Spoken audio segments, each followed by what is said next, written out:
Aparte de que cuando hablamos de tradición, aquí sí que, aunque en el yoga actual, y bueno, y no solamente en el yoga actual, sino en la historia del yoga se ha visto perfectamente grandes maestros que incluso no han tenido un maestro físico, de alguna forma han encontrado autoconocimiento dentro, pero aquí sí que en este tema yo no puedo evitar decir que de alguna manera, sobre todo ya en nuestra sociedad, que hay muchas influencias de muchos tipos y están naciendo muchas formas de prácticas, todas también mezcladas con la sociedad, pues no puedo evitar decir que es algo que no hay criterio ninguno y que para poder desarrollar criterios sobre eso habrá que conocer a alguien algún profesor o alguien que te vaya dando algunas pautas de lo que puede, o por más que tú recibas unas informaciones sobre cosas que vienen de atrás. Resumiendo, yo diría lo siguiente, sería muy importante para alguien quien quiera solucionar este tema que pase algunos periodos. ¿Cuánto tiempo? Yo no te puedo decir, si un mes o 2 meses, o cuántas veces repetir esa experiencia en vida de ashram. En el sentido de que, claro, cuando dice la palabra ashram, para algunas de las personas que nunca han estado en un ashram, lógicamente, como a mí me pasó, puede ser como que te tienes que retirar a una montaña perdida y, como en mis tiempos decíamos, yo fui el primero que yo soñaba con irme a la India. No, vida de ashram significa, sí es cierto que es una vida de convivencia, pero es una vida en la que se da la oportunidad de practicar ciertos aspectos de la tradición que es muy difícil vivir en lo que es la dinámica de una sociedad que además que está cambiando a una velocidad tremenda. Cuando las tradiciones buscan como mantener una repetición en las prácticas, por ejemplo, yo qué sé, como diciendo meditar a la misma hora, ¿no? Cuando se habla de meditar, o de asana, o sea, hacer tus asanas a la misma hora, pues eso es muy de la tradición. Pero cuando compartimos entre nosotros los yogis actuales, ¿y tú cuándo haces tus asanas? Cuando puedo. Cosa que en un yoga en evolución no tiene que ser negado, porque es lo que hay.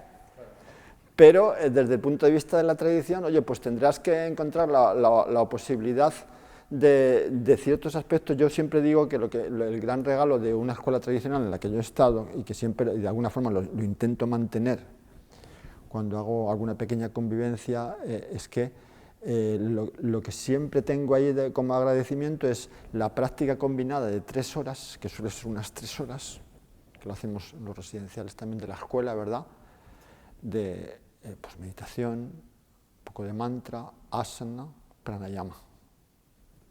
4 prácticas, más o menos combinadas, aunque hay tiempos específicos para cada uno. Y claro, esas son 3 horas de práctica.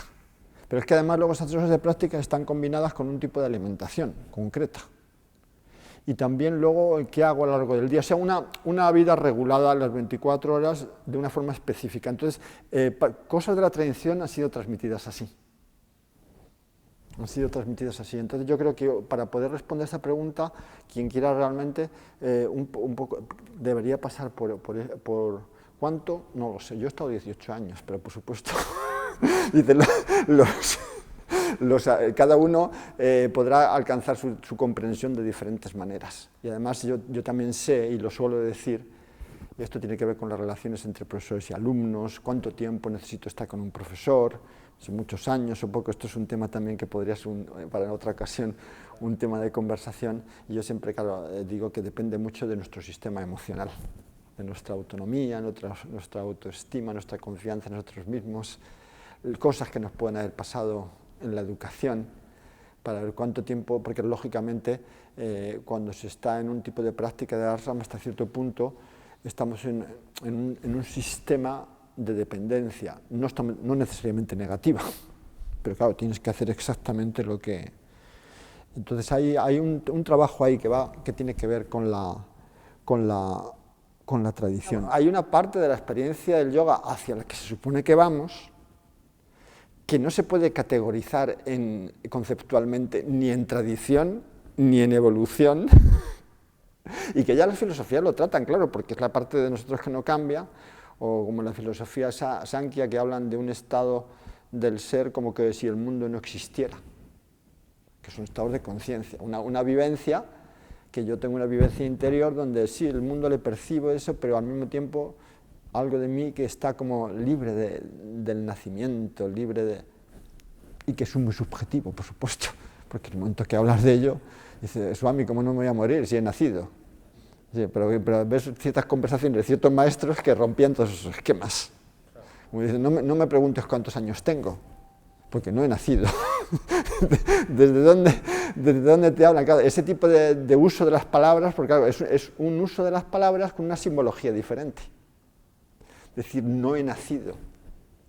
Entonces hay un aspecto de la realidad de lo que es y que está, claro, está incluido en la tradición, pero está libre del tiempo. Y está libre también de la evolución, porque es un tipo de experiencia vital que es lo que es.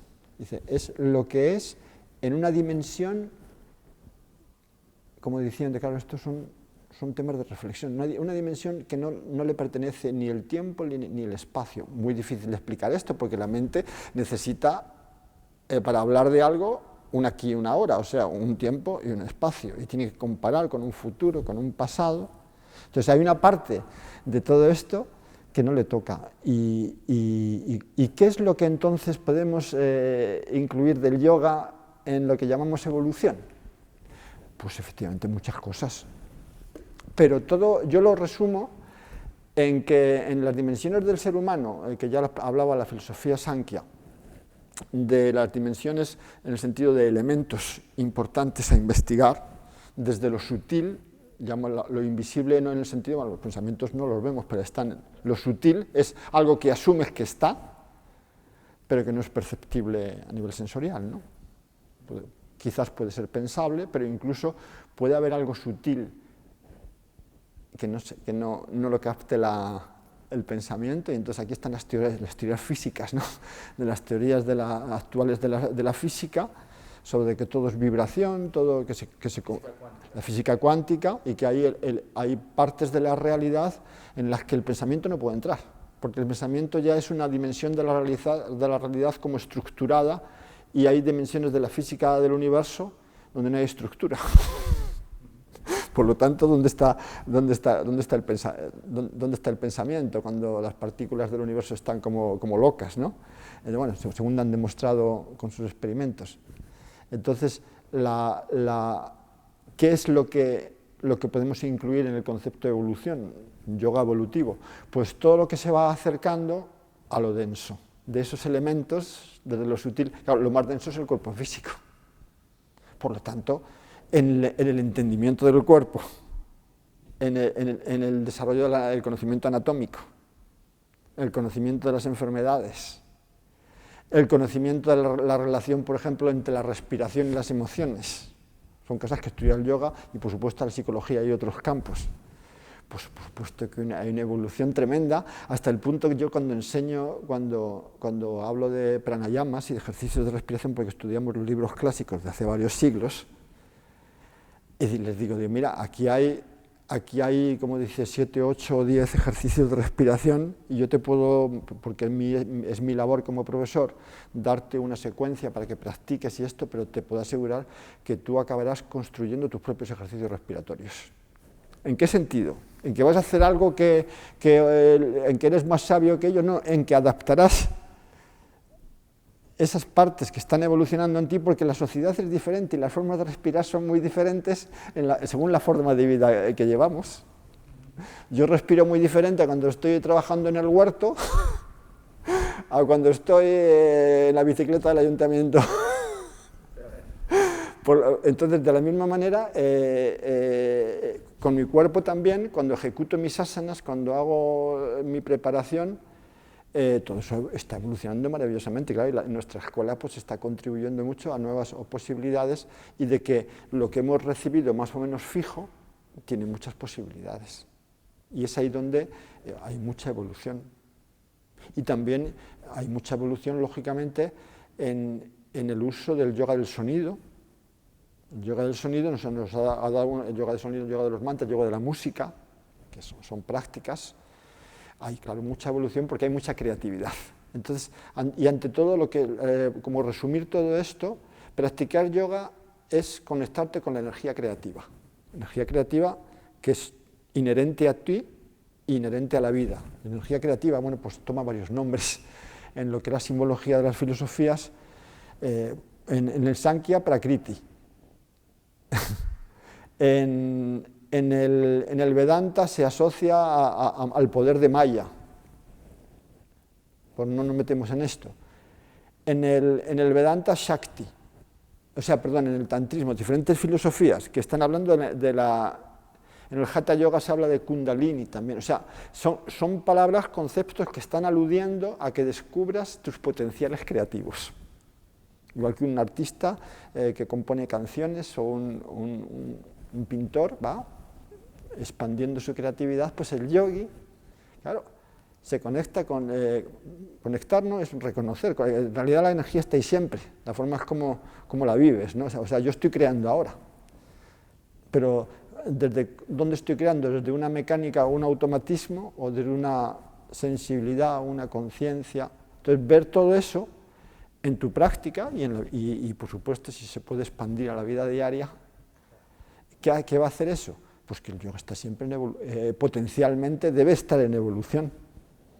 A la hora de moverme, a la hora de respirar, a la hora de utilizar mi actividad sensorial, mis ojos, mis sentidos, y un sentido de libertad que me tiene que dar la práctica. Esto es yoga en evolución, un sentido de libertad interior para ver qué es lo que en ese momento te corresponde con ese asana. Si te corresponde mantenerla más tiempo, aunque rompas tus esquemas de que la clase, sí, una clase de hora y media, yo le digo a los alumnos, por favor, practicar algún día con una sensación de que tenéis mucho tiempo para practicar. De que no está limitada la clase ni a 1 hora ni a 1 hora y media, simplemente practica y escucha tu cuerpo a ver realmente hasta cuándo debes quizás ese día mantener un asana o la práctica de Surya Namaskar o lo que fuere, para descubrir que, sobre todo regular, una cosa que yo me di cuenta hace años también, cuando casi entré en un poquito de estado, no depresivo, pero sí me bajó un poco la energía cuando me di cuenta, claro, de que estás haciendo yoga, que es para crear conciencia, y puedes estar practicando también mecánicamente, como si estuvieras pedaleando en una bicicleta. Así que ahí, por varios meses me ocupó mucho cómo en los diferentes yogas, sea Hatha Yoga, Mantra Yoga, Karma Yoga, tenemos tendencia a, quizás un poco por la influencia de la sociedad. Porque claro, yo cuando trabajo en la naturaleza o en el huerto, eso, puedo moverme mecánicamente, pero la relación con los elementos de la naturaleza es muy diferente. Y tengo más mensajes, ¿no? Tengo más mensajes cuando estoy con la naturaleza de darte cuenta de, oye, ¿a dónde vas con tanta...? No, pues entonces en yoga puede haber ese riesgo. Entonces, si podemos entender eso, entenderemos también que todo debe ir hacia un descubrimiento de la creatividad. Y la creatividad, en principio, no sabemos exactamente dónde nos lleva cada uno, porque cada uno, con la parte creativa, lo que va a ocurrir es que vamos a descubrir lo que necesitemos en ese momento. Yo hace una serie de años, debido a procesos alérgicos, resulta que me creé mis propios ejercicios de respiración, poco a poco, para ver cómo manejaba mis alergias, y todo muy contento, y me creía que estaba construyendo un mundo nuevo. No, era un mundo nuevo, pero para mí.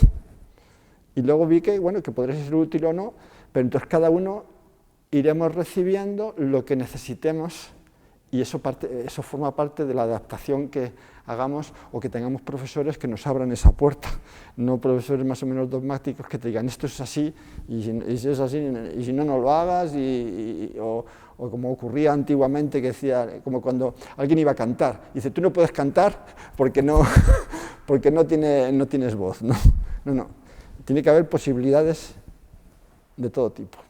Así que, conforme más nos conectamos con las dimensiones más densas, más evolución puede haber, porque más conocimiento hay entre el cuerpo y a otros niveles. No es que no haya evolución, sino simplemente que funciona una dimensión del conocimiento, de la experiencia yoga, que funciona fuera del tiempo. Es así, y que por supuesto hablar de ello Por supuesto, desde el punto de vista filosófico, como digo yo, somos muy atrevidos, porque dicen, todas estas filosofías acaban hablando de un concepto que dicen, ni es impensable, es inimaginable. Entonces, ¿por qué hablamos de él? Entonces, al final, cuando estás en silencio, tienes que darte cuenta de eso, de que somos unos atrevidos, a veces hablando de más.